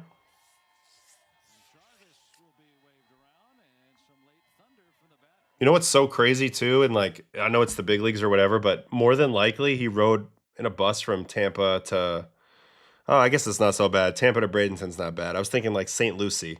You go to like St. Lucie all the way to Bradenton for a game, you're just sitting in a car for like 4 or 5 hours in traffic or whatever, and then you got to go pitch.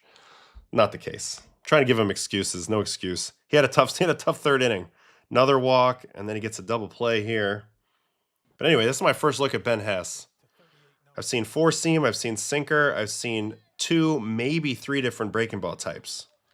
Nice little double play there.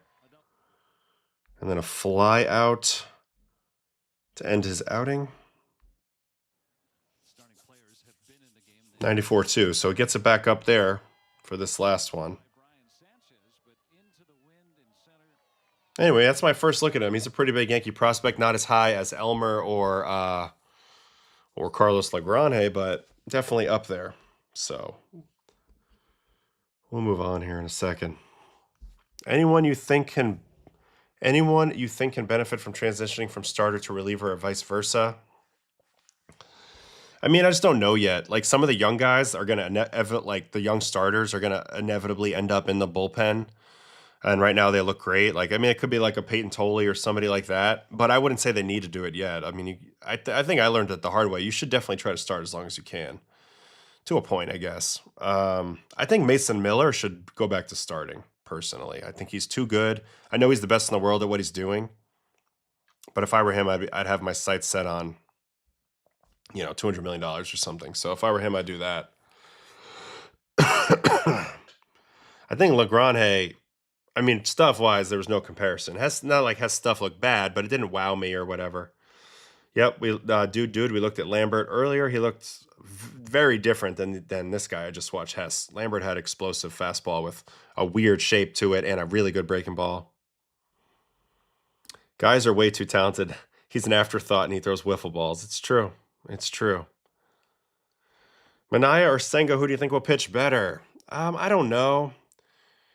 If Sean's healthy, he's tough to hit. If he's not healthy, then it's got to be Senga. But we'll have to see how healthy Sean looks.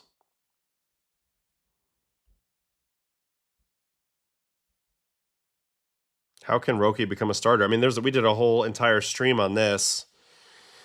I think it's a combination of having like a sinker or a splinker to pair with that 4-seam. I know he already has the forkball and then something that goes left. So some type of gyro slider, cutter, something. I think with the 2 pitches, it's going to be tough, to be honest. I do. Or apparently the Orioles have a Dominican NRI who has been out of ball for 10 years, 32 years old, throwing 97 in spring. That sounds about right. I don't know. Dylan Ross, I've seen pitch as well for the Mets, but I have to say that guy today, Lambert, looked pretty nasty. I don't know if he's a starting prospect or not, but maybe he is. But his fastball looked different. Looked different for sure. All right, you want me to look at this guy, Kendry Rojas from yesterday, Twins prospect. Who did they play yesterday? Splinker's just like a hybrid sinker split thing. So it's like not low spin like his forkball. It's just gonna be like a little bit of it's an in between. It still has enough speed on it and enough spin on it where it's nothing crazy, but it's like a sinker. It's like a more dramatic sinker. Usually you can only throw a splinker if you throw like really hard, 97 plus, because then you'll have enough arm speed so that even though your fingers are split super wide, you'll still keep that pitch over 90 or whatever. But anyway, that's a little bit of nuance there. All right, what's his name? Kendry Rojas. So this was yesterday, we're saying, from the Minnesota Twins.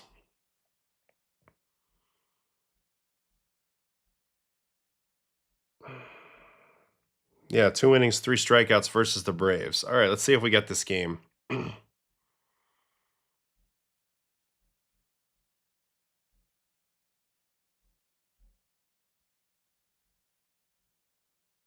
Oh, my guy Matt Bowman pitched, which I'm curious about now.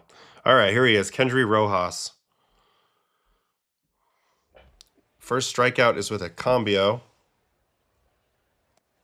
Austin Riley. Let's watch this whole at bat. That was filthy.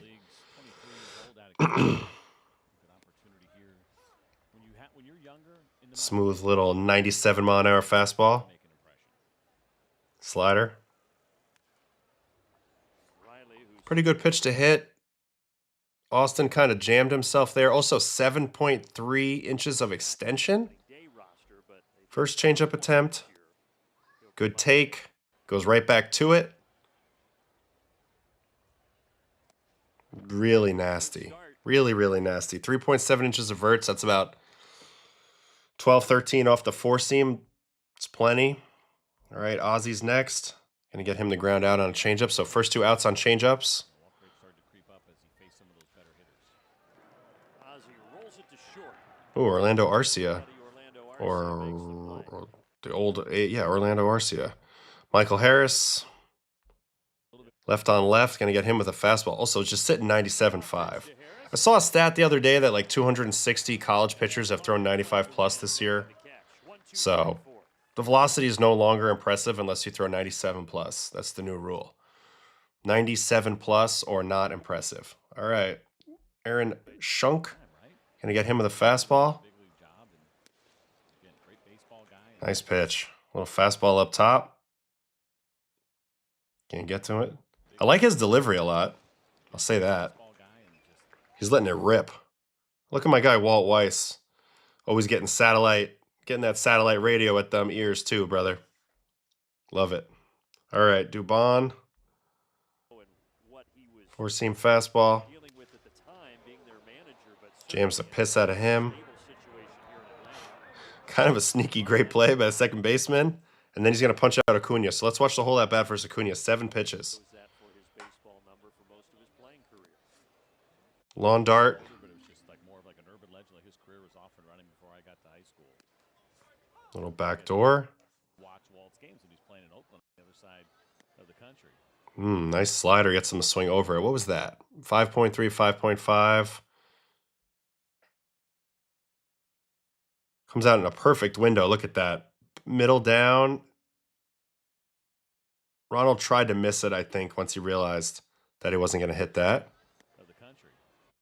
All right, 98.5. I mean, this guy's almost up to 99 on his heater. The 1-2 pitch. You see the Ronnie stays alive. Now he goes to the changeup. I love it. Outside. 2 Good take, good pitch. for Ronald Acuna Jr. Very Four seam. Don't love this choice. Misses it. And then he's going to punch him on a slider. 2026 for Ronald. but he strikes out here. Not a good slider, but it works out. This happens a lot. It's that up and away, kind of backdoor, top shelf, and they swing under it. But gets away with it. Anyway, I'm very impressed with Kendry Rojas' stuff. Tell me more about this guy. Can we go look at Twins prospects? Where's this guy rank? Tell me more. Tell me more.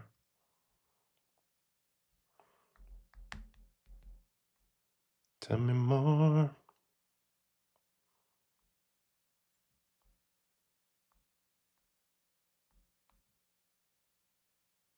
There he is, number 5. He's kind of nasty, though, guys. So he's from Cuba, 23 years old, 55 fastball, 55 slider, 45 changeup, 50 control, 50 overall. I would have given the changeup a 50 grade off of what I saw right there. Fastball grade, yeah, probably 55. Slider was pretty good. What was his statistics last year? 5 teams. Went all the way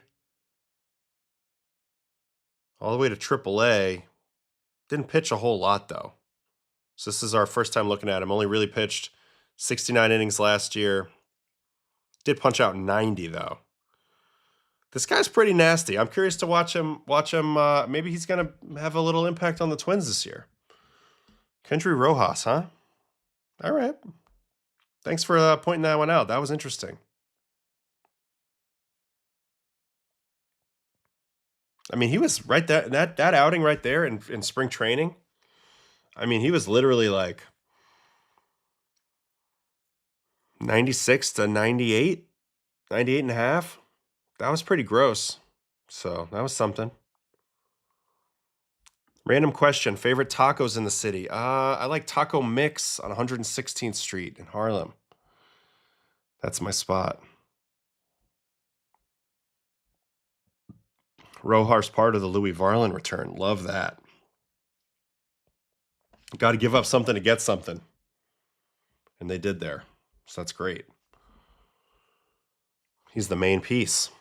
Okay. He looked good, man. I thought that was pretty impressive stuff right there, to be honest with you.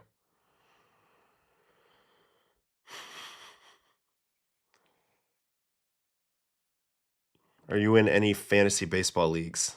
No. I just don't have time for it, really. All right, I want to watch the college kid real quick. What was it? Dax Whitney.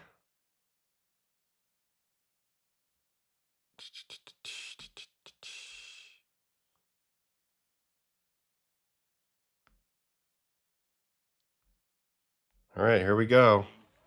Dax Whitney. Oh, yeah, I watched some of this already on social media. He's got this little rock and roll type of arm action. The fastball is cheesy at the top, and the breaking ball comes right off of that line. How hard is this dude throwing? It looks like 1,000. Ooh, nice changeup. Yeah, I mean, this is a dominant outing versus Baylor. Man, he's just rocking, and that ball is exploding out of his hand. He's definitely going to be high on the draft board. Oh, curveball? So we've seen slider strikeouts, four-seam strikeouts, changeup strikeouts, and curveball strikeouts.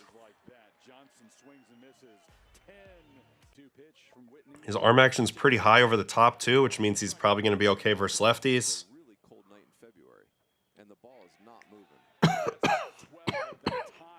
It's pretty nasty. I mean, 17 punchies is a pretty dang good game. There's the slider.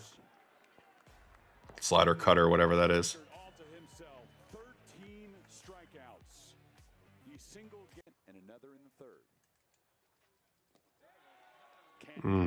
Changeup. I like the fact that he's doing it with not just gas. Man, the curveball, see you later. So he punched the side in the 6th. Curveball to the righty. Feeling it for sure. That was nasty, guys. That was something. Damn. It's just crazy because I was a first-round pick out of college in 2006, so 20 years ago, and let me tell you, I wouldn't be sniffing it now. I was like, probably averaged 94 with the fastball in college. Obviously, I had good breaking stuff, but these guys are just throwing vicious breaking stuff. You know, now that they have all the technology to figure out how to do it. I mean, that's nasty. And with that short arm action,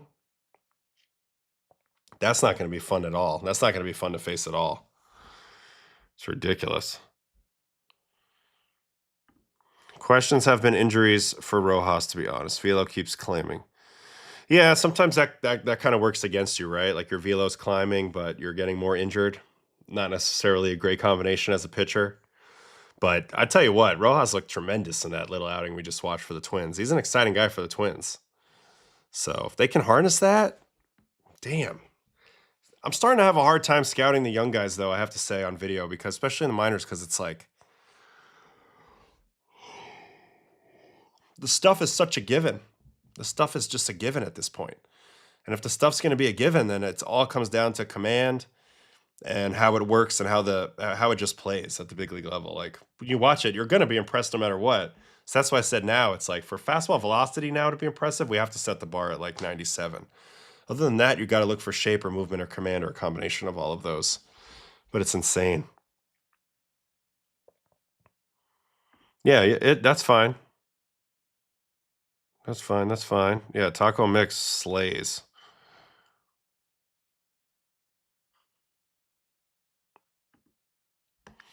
Yeah, people do that. It's a basic like up down. He just has a lot of speed to it. He's like, I mean, Ben Hess was doing it in the other video too, but it did I mean, it just felt like a lot of stuff happened really quick. He dropped, he gathered, he catches it, and then he's just like, catch go. And that's pretty powerful. College baseball still has aluminum bats. Yes, they're not the dead bats of the previous BB Core era. The balls are also kind of juiced. So a lot of offense these days in college. That's why you got to punch all the tickets, like our guy Dax Whitney just did.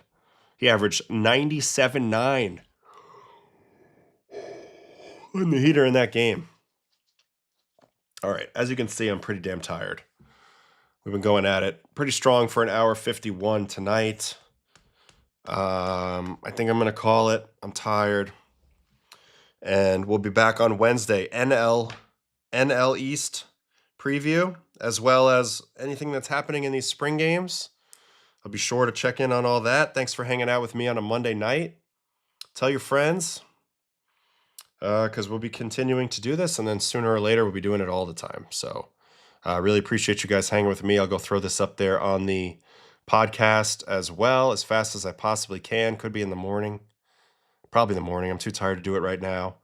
But appreciate you guys. I'll be home all day again tomorrow with a second snow day.